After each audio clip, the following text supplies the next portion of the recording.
बिस्मिल्लाहिर्रहमानिर्रहीम। अस्सलाम वालेकुम स्टूडेंट्स। 10th क्लास केमिस्ट्री का आज का हमारा टॉपिक बच्चों, आज हम पढ़ना चाह रहे हैं green house effect and global warming. बच्चों, जैसा कि पहले हम पोल्यूशंस के बारे में पढ़ चुके और हमने प्राइमरी पोल्यूशन और सेकेंडरी पोल्यूटेंट्स के बारे में पढ़ा है, और हमने इसमें देखा कि जो कार्बन डाइऑक्साइड है और कार्बन मोनोऑक्साइड्स हैं, इनमें से जो कार्बन मोनोऑक्साइड है वो स्पेशली जो है वो पोल्यूशन काज करने वाली गैस है। तो आज बच्चों हमने पढ़ना है ग्रीन हाउस इफ़ेक्ट के बारे में। और अब मैं आपको ये बताता चलूँ कि जो कार्बन डाइऑक्साइड है ये हमारे लिए फिजिबल भी है, हमारे लिए ज़रूरी है। हम जो सांस लेते हैं, रिस्पायरेशन करते हैं, तो हम एक्सहेल करते हैं कार्बन डाइऑक्साइड को, जो कि जिनको यूज़ करते हैं प्लांट्स अपनी जो फोटोसिंथेसिस का अमल होता है। तो फोटोसिंथेसिस के प्रोसेस में जो कार्बन डाइऑक्साइड है ये as a raw material use होती है। ठीक है बच्चों, और ग्रीन हाउस गैस भी इसको कहा जाता है। और इसका हम जानते हैं कि जब हमने एटमॉस्फेयर बच्चों जब मैंने स्टार्ट करवाया था ये चैप्टर, और मैंने आपको बताया था कि जो एटमॉस्फेयर है इसके अंदर डिफरेंट गैसेस पाई जाती हैं, और उन गैसेस में से जो कार्बन डाइऑक्साइड गैस है और जो वाटर वेपर्स हैं ये नेग्लिजिबल होते हैं, लेकिन इनका जो होना है हमारे इन्वायरमेंट में, इनकी जो मौजूदियत है, इनका इन्वायरमेंट में मौजूद होना ये भी ज़रूरी होता है। However it is present in a very minute quantity. ये कार्बन डाइऑक्साइड जो है ये 0.03% पाई जाती है। ठीक है, और जो वाटर वेपर्स हैं ये 0.001% पाए जाते हैं। लेकिन इन दोनों चीज़ों का, कार्बन डाइऑक्साइड का गैस का और वाटर वेपर्स का, हमारे ट्रोपोस्फेयर के अंदर मौजूद होना बहुत ज़रूरी है। क्यों ज़रूरी है? उसकी वजह यह है क्योंकि ये हमारे टेम्परेचर को बैलेंस में रखते हैं। तो ले आपको एक डायग्रामेटिकली अंदाज में मैं ज़रा समझाना चाहता हूं कि ग्रीन हाउस इफ़ेक्ट कैसे डेवलप होता है। ठीक है बच्चों, तो पहले हम इसको समझेंगे, फिर उसके बाद हम पढ़ेंगे ग्लोबल वार्मिंग के बारे में, और इंशाल्लाह जो इनके इफ़ेक्ट्स हैं वो हम नेक्स्ट लेक्चर के अंदर डिस्कस करेंगे। तो फर्स्ट ऑफ ऑल आप इस डायग्राम को देखें कि यहाँ पर हमारे पास फ़र्ज़ करें ये हिस्सा है इसका, ये अर्थ क्रस्ट है, ज़मीन है जहाँ पर हम रह रहे हैं। ठीक है, और इससे ऊपर जो है वो हमारा एटमॉस्फेयर स्टार्ट हो रहा है, और सबसे पहली लेयर जो है वो हमारे पास ट्रोपोस्फेयर है। अब ट्रोपोस्फेयर के ऊपर ह्यूमन एक्टिविटी की वजह से जो कार्बन डाइऑक्साइड है और वाटर वेपर्स हैं, और जिनकी परसेंटेज अभी मैंने आपको बताई कि जो कार्बन डाइऑक्साइड है 0.03% है, और जो वाटर वेपर्स हैं ये 0.001% हैं। तो अब इनका काम क्या है?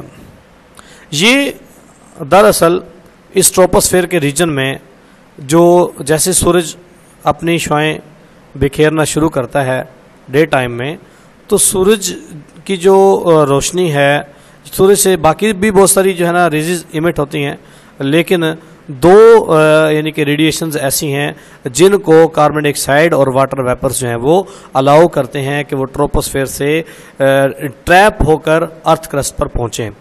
उनमें से एक होती है जी विजिबल लाइट्स, और एक होती है बच्चों हीट एनर्जी। ठीक है, इस सन से विजिबल लाइट और हीट एनर्जी डायरेक्टली इस envelope of carbon dioxide gas के इन्वेलप में से, यानी कि ट्रोपोस्फेयर में से ये पेनिट्रेट होकर डायरेक्ट जो है ना आती हैं कहाँ पर?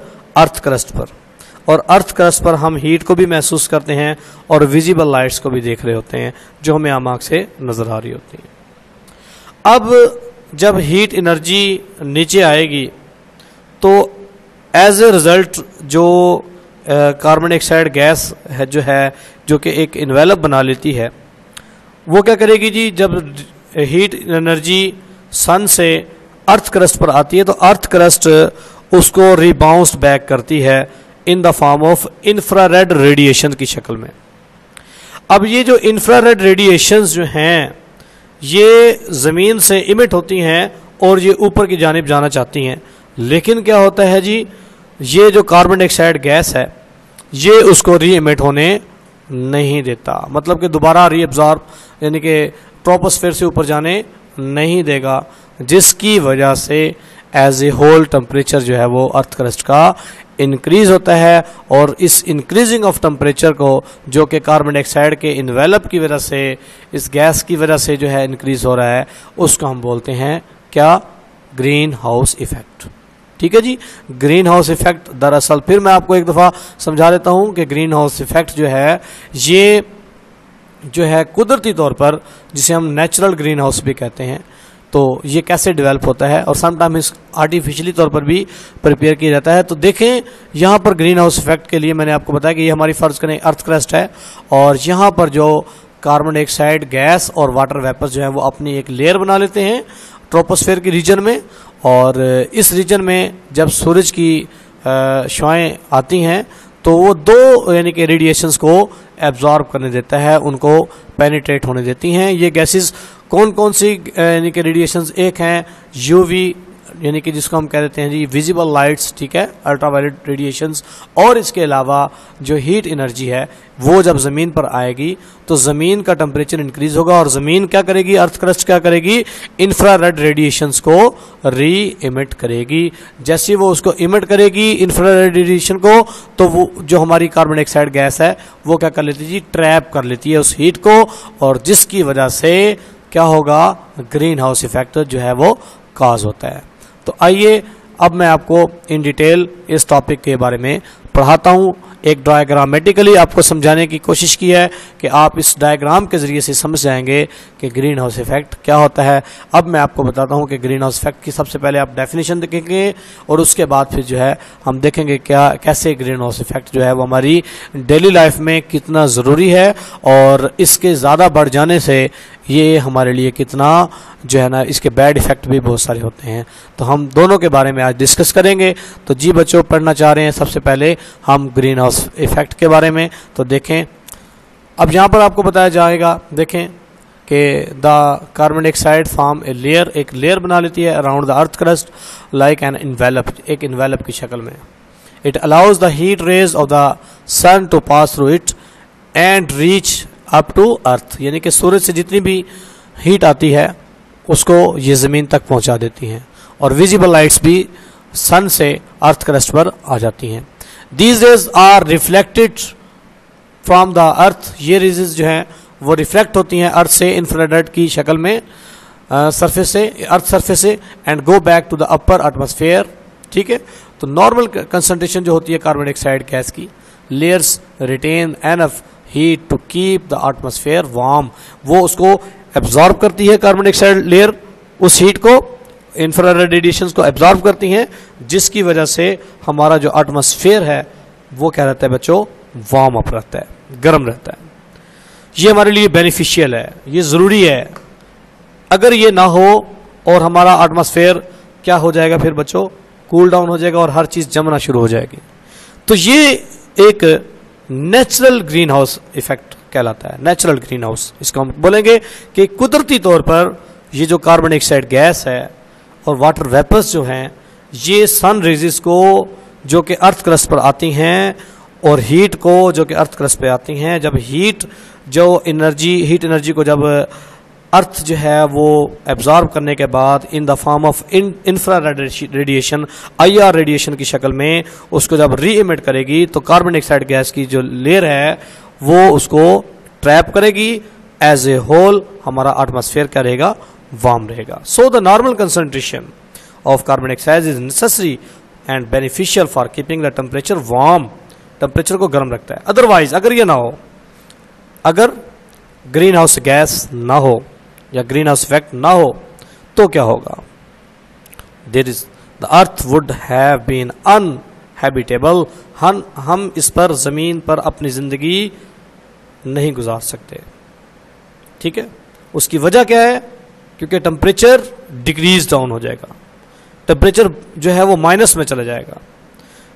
तो earth average temperature would be about -20 degree Celsius तक चला जाएगा, रेदर देन द प्रेजेंटली जो इस ग्रीन हाउस गैस की वजह से जो टेम्परेचर मॉडरेट टेम्परेचर है वो कार्बन डाइऑक्साइड गैस की वजह से जो वो एक कुदरती तौर पर ग्रीन हाउस इफेक्ट जो डेवलप किया हुआ है वो तकरीबन 15 डिग्री सेल्सियस है। मतलब कि जैसे ही सूरज से आने वाली शुआएं ज़मीन पर पड़ेंगी और ज़मीन दोबारा री इमिट करेगी इंफ्रारेड रेडिएशन को, और कार्बन डाइऑक्साइड गैस जो एक लेयर की शक्ल में पाई जा रही है वो उसको एब्जॉर्ब करेगी, तो as a whole temperature increase होगा।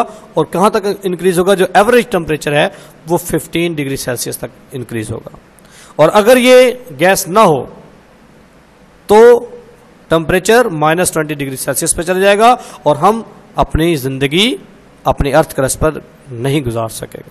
ठीक है बच्चों, तो हम इसीलिए कहते हैं कि carbon dioxide is not an air pollutants. ये कार्बन डाइऑक्साइड गैस जो है ये एयर पोल्यूटेंट नहीं है। हाँ, कार्बन मोनोऑक्साइड गैस जो है वो एयर पोल्यूटेंट है। वो मैंने आपको बताया भी था कि वो हीमोग्लोबिन के साथ इफेक्ट यानी कि एक्ट करके रिएक्ट करने के बाद हमारी ऑक्सीजन कैरिंग कैपेसिटी को कम कर देती है और इसकी मौजूदगी का एहसास भी नहीं होता और इवन के डेथ भी हो जाती है। लेकिन कार्बन डाइऑक्साइड गैस जो है ये हम अपनी रिस्पिरेशन के लिए भी इसको यूज़ करते हैं और पौधे फोटोसिंथेसिस के लिए भी इसको यूज़ करते हैं। तो it is an essential gas for plants and oxygen is essential for animals. देखें, जितना ऑक्सीजन एनिमल्स के लिए ज़रूरी है उतना ही कार्बन डाइऑक्साइड गैस प्लांट्स के लिए ज़रूरी है। यानी कि अगर हम कहते हैं कि ऑक्सीजन हमारे लिए, हमारी सेहत के लिए, हमारी ज़िंदगी की बका के लिए ऑक्सीजन ज़रूरी है, तो प्लांट्स की ज़िंदगी की बका के लिए कार्बन डाइऑक्साइड गैस ज़रूरी है। ठीक है, तो ये एक कुदरत की तौर पर यानी कि एक बैलेंस्ड है, एक दोनों का, कार्बन डाइऑक्साइड गैस का और ऑक्सीजन का। हम पौधों को क्या देते हैं? कार्बन डाइऑक्साइड गैस देते हैं और पौधे हमें क्या देते हैं बच्चों? ऑक्सीजन देते हैं। ठीक है, in the when it form photosynthesis process. जब प्लांट्स फोटोसिंथेसिस कर रहे होंगे तो वो क्या यूज करते हैं जी? कार्बन डाइऑक्साइड गैस को कंज्यूम करते हैं एंड ऑक्सीजन को रिलीज करते हैं।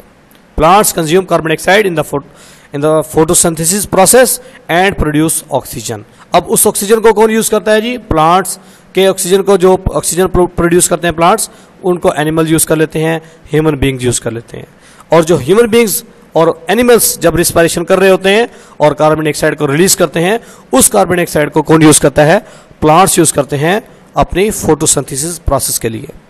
while animals use oxygen in the respiration and give out carbon dioxide gas. In this way the natural balance exists between these essential gases. दोनों gases जो हैं essential हैं। यहाँ पर देखें डायग्रामेटिकली, इसको ज़रा समझें। देखें, कार्बन डाइऑक्साइड गैस है जो हम रिलीज कर देते हैं। ठीक है, रिस्पिरेशन जब एनिमल्स सांस लेते हैं तो कार्बन डाइऑक्साइड गैस को रिलीज कर देते हैं और उसमें वाटर वेपर भी हमारे माहौल में मौजूद है। अब यही वाटर वेपर्स और इसके अलावा पौधे अपनी जड़ों से भी वाटर को जो है वो एब्जॉर्ब करते हैं और अपने स्टोमेटा के जरिए से इसी कार्बन डाइऑक्साइड गैस को एब्जॉर्ब करते हैं और जिसके नतीजे में वो ग्लूकोज बनाते हैं और ऑक्सीजन गैस को रिलीज करते हैं। ठीक है, जो कि फोटोसिंथेसिस का प्रोसेस है प्लांट्स की ज़िंदगी के लिए। तो ये एक नेचुरल बैलेंस है और इस बैलेंस की वजह से जो है हमारी ज़िंदगी का दौर मदार चल रहा है। ना तो हम ऑक्सीजन के बगैर ज़िंदा रह सकते हैं और ना ही प्लांट्स कार्बन डाइऑक्साइड गैस के बगैर ज़िंदा रह सकते हैं। अब देखें, यहाँ पर कार्बन डाइऑक्साइड के बारे में बताया जा रहा है कि although carbon dioxide is not a poisonous gas, yet it increase the concentration due to burning of fossil fuels in different human activities, ठीक है, is alarming। कि इंसानी सरगर्मियों की वजह से हम अपने डेली लाइफ में पेट्रोल का यूज़ कर रहे हैं, हम मीथेन गैस का यूज़ कर रहे हैं, हम कोल का यूज़ कर रहे हैं, हम कोक यूज़ कर रहे हैं। तो फॉसिल फ्यूल को ज़्यादा डिफरेंट वेज में इंसान ने जब यूज़ करना शुरू किया तो उसके बर्निंग के साथ साथ जो गैस इंक्रीज हुई वो कार्बन डाइऑक्साइड गैस थी और कार्बन डाइऑक्साइड गैस की कंसंट्रेशन की इंक्रीजिंग की वजह से एज ए होल टेम्परेचर जो है वो इंक्रीज होता जा रहा है। This gas, the carbon dioxide gas in the atmosphere act like a glass wall. ये ग्लास की तरह एक वॉल बना लेती है और जिसको हम क्या कहते हैं जी? ग्रीन हाउस गैस कहते हैं।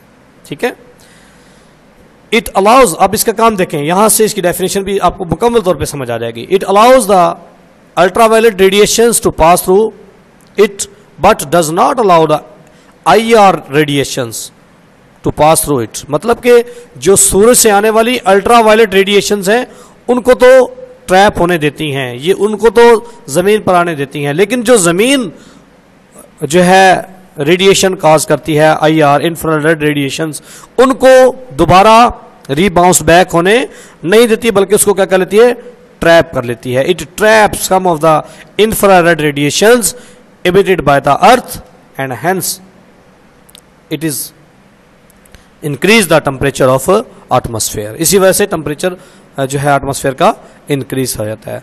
किसकी वजह से? By the increasing of concentration of carbon dioxide gas. Increasing of the concentration of carbon dioxide layer absorb the infrared radiations emitted by the earth surface that prevent the heat energy escaping from the atmosphere। और इसी phenomena को क्या बोलते हैं बच्चों? Green house effect बोलते हैं।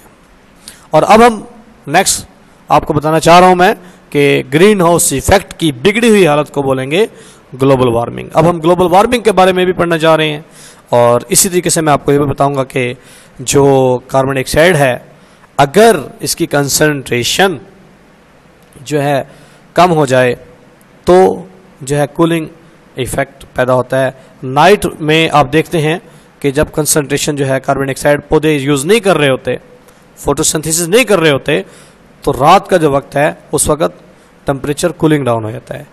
इसी वजह से मैं नेक्स्ट पैराग्राफ में आप देखें, it helps to stop the surface from cooling down during night as the concentration of carbon dioxide in the air increase, less heat energy is lost from the surface of the earth।